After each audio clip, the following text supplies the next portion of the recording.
చాలామంది ఎదుర్రొమ్మ మంటతో బాధపడతా ఉంటారు. అదేవిధంగా చాలామంది కడుపులో మంటతో ఎక్కువ మంది బాధపడుతూ ఉంటారు. నెక్స్ట్ గ్యాస్ట్రిక్ సమస్యలతో కూడా చాలామంది బాధపడుతూ ఉంటారు. నెక్స్ట్ కడుపు నొప్పులతో ఎక్కువ మంది బాధపడుతూ ఉంటారు. ఈ విధంగా మొదలైన వ్యాధులతో చాలామంది మన సమాజంలో ఎక్కువగా బాధపడుతూ ఉంటారు. వాళ్ళే కాకుండా సర్వసాధారణంగా మాలాంటి లేబర్లో పగులంతా కష్టపడి రాత్రిలో ఏదో మందు వాడటం అనేది జరుగుతుంది. ఆ మందు వాడినప్పుడు ఒళ్ళు అలసట తెలియదు, కానీ వాడిన తర్వాత మరుసటి రోజు కడుపులో మంటగాను, కడుపు నొప్పిగాను, ఒక ఆయాసంగాను, ఒళ్ళు నొప్పులతో ఉంటుంది. దాన్ని సర్వసాధారణ మేము ఏమంటామంటే బెట్ట అనేది బెట్టగొడేసింది అనేసి అనుకుంటాం అటువంటి వాళ్ళకి. కానీ నెక్స్ట్ అదేవిధంగా ఆల్కహాల్ వాడే వాళ్ళలో కొంతమంది విషమ యోజనకు గురైన వాళ్ళు కూడా ఎక్కువ మంది ఆల్కహాల్ అనేది వాడటం అనేది జరుగుతూ ఉంటుంది. వాళ్ళకి కూడా ఈ కడుపులో మంట, కడుపు నొప్పి, ఎదురొమ్మ నొప్పి ఇవన్నీ సర్వసాధారణంగా వస్తూ ఉంటుంది.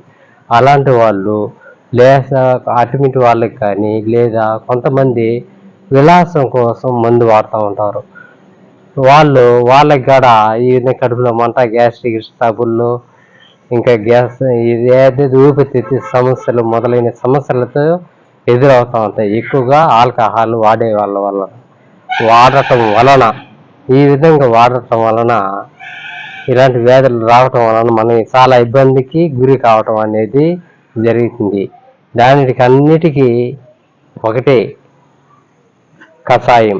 ఈ కషాయాన్ని కానీ మీరు తాగినట్లయితే అలాంటి వ్యాధులు అనేది రాదు. ఇంతకుముందు వీడియోలో ఒక 2 వీడియోలు తీసిన ఈ దుస్సారాకు గురించి. ఈ దుస్సారాకును బాగా పరిశీలించండి. ఇంతకుముందు 2 వీడియోలలో 2 విధాలుగా 2 రకాల వ్యాధులు చెప్పిన.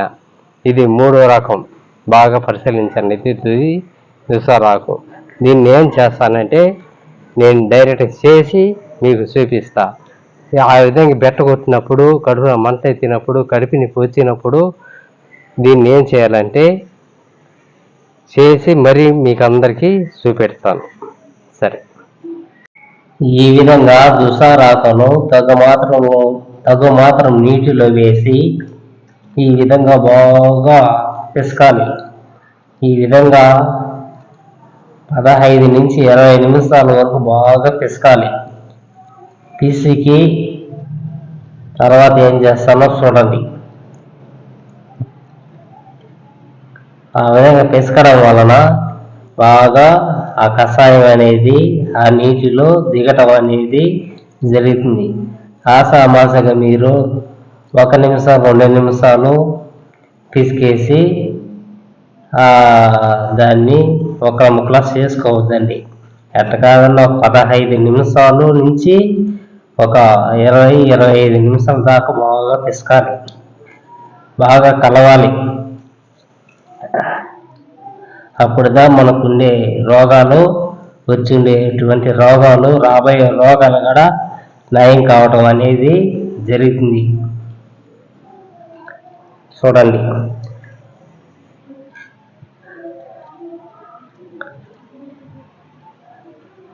ఎంత ఎక్కువసేపు పిసికితే నీటిలో అంత మంచిది, అంత ఆరోగ్యానికి మనకే మంచిది.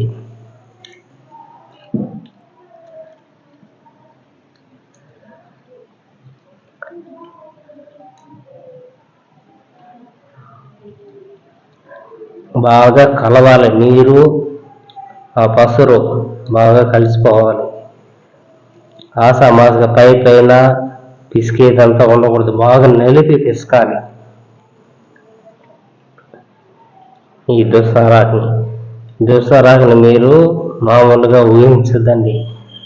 ఇది మనకి ఒక అమృతంతో సమానం మన ఆరోగ్యానికి.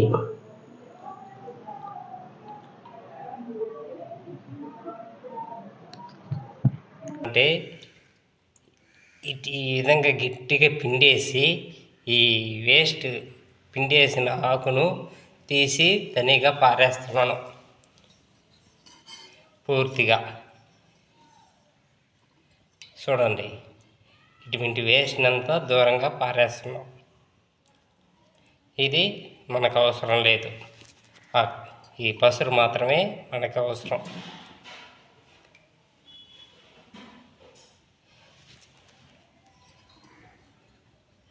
పసురు గడ ఏ కలర్లో తిరిగిపోయిందో చూడండి, మొత్తం పచ్చగా తిరిగిపోయింది. బాగా పరిశీలించండి.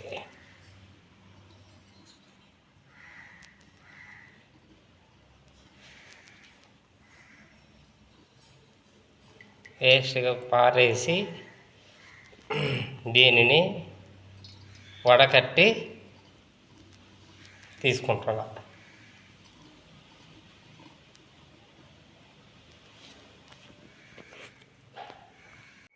ఈ దుసారాకు కషాయంలో ముఖ్యంగా చక్కెర కానీ ఇవి కలపకూడదు, చక్కెర కలపకూడదు. ఒకవేళ మీకు అవసరం అయితే తాటి కలకండ కలిపి కూడా ఈ కషాయంలో వాడచ్చు. తాటి కలకండ కలిపితే ఎలాంటి ఇబ్బందులు అనేది ఉండదు. మాకు తాగి అలవాటే కాబట్టి మేము తాటి కలకండ కూడా కలపం, ఒట్టి కషాయాన్ని తాగేస్తాం. నెక్స్ట్ అదేవిధంగా ఈ కషాయము ఎక్కువగా ఎదురొమ్ము మంటతో బాధపడుతూ ఉంటారు. అటువంటి వాళ్ళు కానీ వాడితే వెంటనే వాళ్ళకి ఎదురొమ్ము నొప్పి అనేది ఉపశమనం అనేది కలగటం అనేది జరుగుతుంది. ఈ కషాయాన్ని ఎదురొమ్ము మంట ఉండేవాళ్ళు వరుసగా తెల్లారుతో 5 రోజులు ఈ కషాయాన్ని కానీ వాడినట్టయితే ఎదురొమ్ము మంట అనేది మళ్ళీ వాళ్ళకి రాదు. ఈ విధంగా దుసారాకు కషాయాన్ని వారానికి 2-3 రోజులు వాడుతూ ఉంటే మనకి ఎటువంటి వ్యాధులు అనేది మన దరిదాపుల్లోకి కూడా రావు. జీర్ణాశయానికి సంబంధించిన వ్యాధులు, అటువంటి వ్యాధులు ఇవి కూడా మన దగ్గర రావు. చూడండి, మీ ముందే నేను ఈ కషాయంలో ఏమి కూడా కలుపుకోవాలా, ఒట్టి కషాయాన్ని తాగేస్తున్నాను. చూడండి, మీరు తాగాలనుకుంటే తాటి కళ్ళకండను కలిపి కూడా తాగొచ్చు.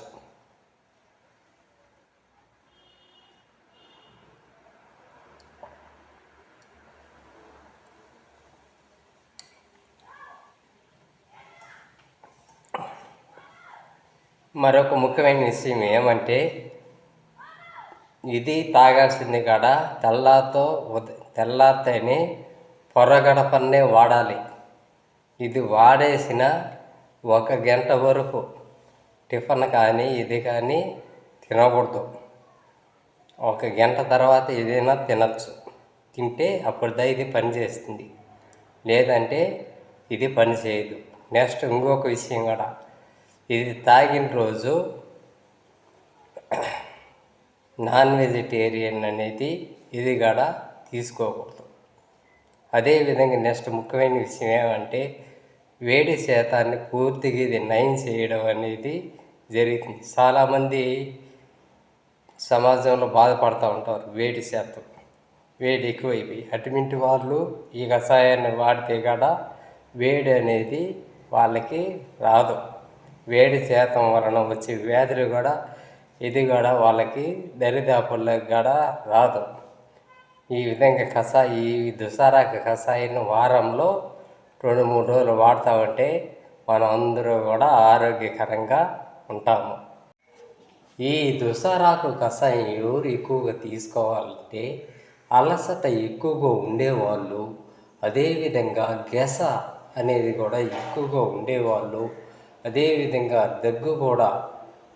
దగ్గు కానీ జలుబు కానీ ఉండేవాళ్ళు, అదేవిధంగా కళ్ళు తిరుగుతూ ఉంటుంది చాలామందికి, వాళ్ళు కానీ, అదేవిధంగా నెక్స్ట్ కడుపులో మంట వచ్చిన వాళ్ళకి కానీ, నెక్స్ట్ అదేవిధంగా కడుపు నొప్పులతో బాధపడే వాళ్ళు కానీ, లేదా అలసర సమస్యలతో బాధపడే వాళ్ళు కానీ, లేదా గ్యాస్ట్రిక్ సమస్యలతో బాధపడే వాళ్ళు కానీ, మొదలైన వ్యాధులతో బాధపడే వాళ్ళందరూ కూడా ఈ